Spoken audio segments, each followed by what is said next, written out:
ব্যক্তিগত জীবন ও একাধিক সংসার নিয়ে বহুবার চর্চায় এসেছেন ওপার বাংলার অভিনেত্রী শ্রাবন্তী চ্যাটার্জি।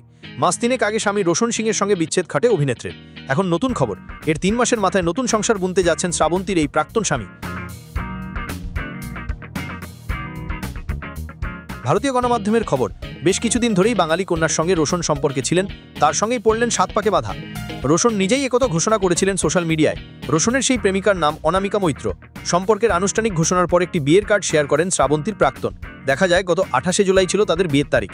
সেই বিয়ের কার্ডে দেখা যায় রোশন ও অনামিকা পেছন ফিরে হাঁটছেন, উপরে লেখা রোশন ওয়াইটস অনামিকা। এই সম্পর্কের ইঙ্গিত অবশ্য আগেই দিয়েছিলেন রোশন। সোশ্যাল মিডিয়ায় একাধিকবার অনামিকার সঙ্গে ছবি শেয়ার করেন তিনি। অনামিকা কলকাতার মেয়ে, মিডিয়া সায়েন্সে এমএসসি করেছেন দ্য হেরিটেজ একাডেমি থেকে এবং এমবিএ করেছেন সিম্বোসিস ইনস্টিটিউট থেকে। ফেসবুক প্রোফাইলে তার রিলেশনশিপ স্ট্যাটাসে স্পষ্ট লেখা, in a relationship with Roshan.